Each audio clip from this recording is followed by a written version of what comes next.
Bueno, esta es una atenta invitación a suscribirse al canal que están viendo para las lecturas o estudios a continuación. Pues agradezco mucho su atención y pasamos a lo siguiente. Ahora vamos a ver, con base a lo que se vio ayer en cuanto a la difracción de onda y también en cuanto a los rayos X, cómo se brinca de lo ondulatorio de la luz a algo diferente, que es la hipótesis de Broglie.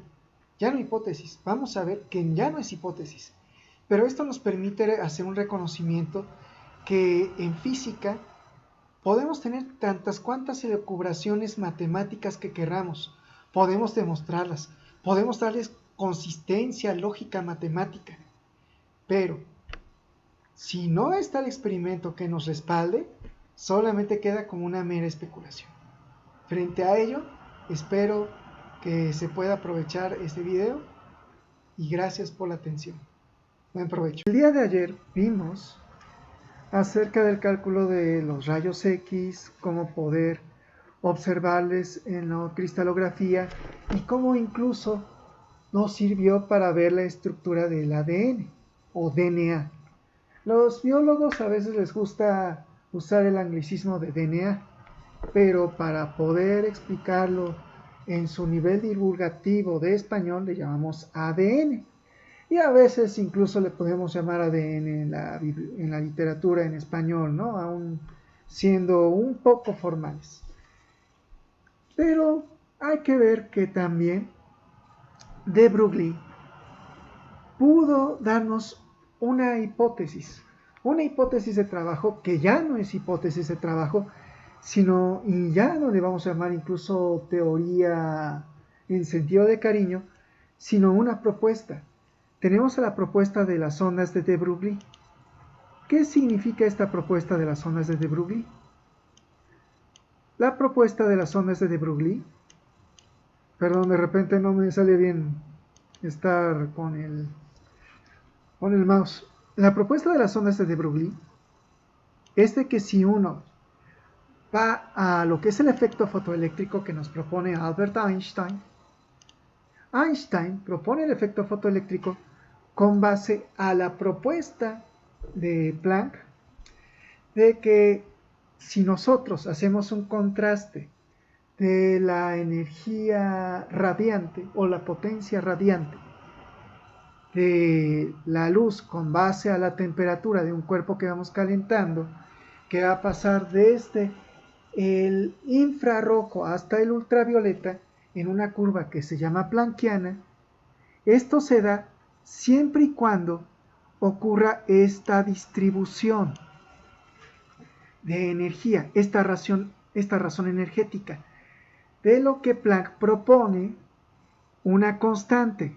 O sea, esto es esta constante por la velocidad de la luz con respecto, bueno, esa razón es con respecto a la longitud de onda que se obtiene y su temperatura que se puede medir, multiplicado por la constante de Boltzmann. Haciendo esto, Planck propone, bueno, podemos ver a la distribución de radiación, a la ley de radiación de esta manera, o bien llamada distribución planckiana, tal que propone esta constante para que todo esto cuadre bonito con el experimento, llamada constante de Planck. Einstein toma de esto y dice, pues resulta que entonces la energía que se absorbe es la energía que tiene la luz que llega. Y a ello se le da, por causa de verlo como un múltiplo discreto de la constante de Planck, se le llama fotón. Esto es el fotón. El fotón es la expresión energética de la luz que estamos teniendo. Nota, de manera discreta. Y cuando decimos de manera discreta, significa al final que es la mínima partición que tiene la luz que llega, o bien que se emite, con base a la distribución de Planck. Diciendo esto, de Broglie, montado en las propiedades del fenómeno del efecto fotoeléctrico, ya, dice, bueno, podemos proponer que la energía de una onda de luz, se ve como Einstein nos está proponiendo. Pero, ¿y qué pasa si la energía en sí, que la energía sabemos con base a lo que Einstein nos dice en la relatividad especial, que la energía se comporta de esta manera? Haga que equivale, que la energía es igual a la masa por la velocidad de la luz al cuadrado. Entonces de Broglie razona y dice, bueno, también si nosotros escarbamos más, y me parece que tanto Einstein y Dirac hicieron esto, por eso esta ecuación se llama Einstein-Dirac, dice, bueno, y si esto lo ponemos para una estructura con masa cualquiera, ¿qué ocurre? Tenemos que darle una equivalencia de onda a las propiedades de las partículas, a las propiedades corpusculares de las partículas. La masa es una propiedad corpuscular de la partícula. Y, que se me revela esto para que pueda verse. Y resulta que si hacemos esto con base a la propuesta también de Einstein, del efecto fotoeléctrico, hemos de llegar a esta ecuación. Alguno va a decir, ¿y esto cómo pues se llega con base a lo que estás diciendo? Vimos que si no tomamos en cuenta la masa, que la energía equivale al impulso de la partícula por el cuadrado de la velocidad de la luz. Esto, raíz cuadrada. Raíz cuadrada con sus cuadrados se van y se obtiene esta ecuación. Pero ahora vamos a decir, oye, ¿y si no es la velocidad de la luz? Que hay que tomar en cuenta que no es la velocidad de la luz lo que vamos a tomar para que tenga este tipo de energía, pues que la velocidad va a ser como se ve en la óptica, que con base a las ecuaciones de Maxwell, de que este cuadrado de la velocidad de la luz tiene que ver conforme al fenómeno ondulatorio en el producto de la longitud de onda por su frecuencia. Esto es porque, por ejemplo, puede pasar con base a un análisis dimensional en que la frecuencia es el inverso del periodo, 2pi entre t, el t periodo, y la longitud de onda es 2pi k, ¿sí? Donde k es el momento, no, espérenme, es que se sería 2pi lambda, ¿no? Bueno, es la velocidad, pues. Más bien lo que recorre, perdón. X, esto, X entre 2pi, me parece, sí, X entre 2pi, tal que, o tenemos X entre t, que es la velocidad. Se sustituye aquí. Bueno, pero nota, si lo ponemos aquí es la velocidad, pero aquí ya estamos expresando la longitud de onda por la frecuencia. Si lo ponemos la ecuación tal cual, las frecuencias se van, luego la constante de Planck queda como el impulso por la longitud de onda. Y al hacer el despejo obtenemos esto que se le llama como relación fundamental o predicción de este salto que nos dio este propio Dirac. En decir, bueno, Einstein nos dice el fenómeno fotoeléctrico esto, y también por otro lado nos dice con base a la relatividad especial esto. Lo hacemos equivalente y obtenemos finalmente que la constante de Planck no es otra cosa más que el impulso lineal de la luz o bien cualquier partícula con masa que venga por la longitud. Yo sé que me van a decir, pero ¿no dijiste aquí con anterioridad que estamos menospreciando la luz? Se dijo eso, en efecto. Sin embargo, también haciendo las matemáticas adecuadas, pues aquí podemos hacer despejes y podemos talachearle un ratito, estamos evitando la talacha y obtenemos esta parte de aquí.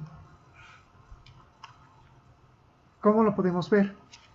Por ejemplo, sabemos que el diámetro de una bola de béisbol es más o menos como estoy intentando dibujar aquí. Perdón, no, vamos a ver si puedo usar valga la longitud, la bola de béisbol más o menos mide esto, ¿no? Esto es obvio que no mide lo que menos que un átomo, ¿verdad? Pero bueno, si yo quisiera ver el efecto cuántico de la bola de béisbol, tengo que montarme en de Broglie. Y haciendo eso, puedo calcular su longitud de onda en la que puedo apreciar el efecto cuántico de la longitud de la bola de béisbol, perdón. ¿Con base a qué? Con base a dar su masa. Decimos, ¿qué tal si su masa es, con base al Sistema Internacional de Medidas, 0.057 kilogramos? Y uso la fórmula de Broglie y digo, bueno, y yo propongo que, y aquí no se ve, elegí esto, que la bola de béisbol va a 25 metros sobre segundo. Lo sustituyo la masa, el dato de la masa, sustituyo el dato de la velocidad y lo que mide la constante de Planck. Lo meto en la calculadora y obtengo este resultado. Esto es lo apreciable del fenómeno ondulatorio de Broglie. Y me vas a decir, bueno, sí, ok, eso es lo apreciable. Pero en la vida he visto este fenómeno apreciable. No, porque para esto también hay que saber algo de física estadística y también reconocer que los fenómenos cuánticos a veces se dan por medio de promedios y luego lo probabilístico vale queso. Bueno, no es que valga queso, es que se ve el promedio de. Y de hecho toda la física opera con base a los promedios probabilísticos. Pero ¿qué pasa para el caso del electrón? Para el caso del electrón, conforme este problema, es decir, ¿qué tal si yo digo que el electrón tiene ya no en el Sistema Internacional de Medidas, sino en un sistema propiamente atómico molecular en que mide 50 electrovolts? Meto estos 50 electrovolts dentro de la... se me olvida cómo llamarle, ya. Dentro de la ecuación, esto es un impulso relativista, es lo que se tendría que haber hecho por aquí arriba. Decir, oye, ok, esto si lo pongo en una forma de impulso relativista, bueno, se va a modificar, entre comillas, un poco, pero tiene que ver con su energía cinética relativista. Lo sustituyo. Pude haberlo hecho esto aquí, pero como esto es clásico, era innecesario. Pero ya para cosas mecánico-cuánticas, con algo de relatividad, se mete, y esto es su energía cinética relativista, se introduce. Decimos, oye, ¿y cuál va a ser la velocidad que va a tener? Bueno, la energía cinética relativista ya está dada. Es esto que tenemos aquí. Lo introducimos los datos y reconocemos cuál es su longitud de onda. La longitud de onda del electrón es aquí en este momento ya apreciable. Y diríamos, ¿y esto es posible? Sí, y lo vamos a ver a continuación. Debe de mencionarse, y esto no sé si lo pude poner en cuanto a algo de visita de electromagnetismo, que la energía depende del voltaje que tenga una partícula cargada. Y se va a ver rápido cómo se ve. Aquí incrementa el voltaje y se ve el fenómeno fotoeléctrico por medio de la difracción de electrones. Recuérdese lo que vimos en cuanto a difracción el día de ayer. En ese sentido, estamos viendo el fenómeno de difracción. Ya no, mejor dicho, ¿cómo se puede ver esta hipótesis de Broglie ya propiamente, ya en experimento? ¿Cómo pasa de hipótesis a ser comprobable, ser teoría y ser ley? Es ley que las partículas se comportan de manera ondulatoria. En ese sentido es una ley de la mecánica cuántica decir esto.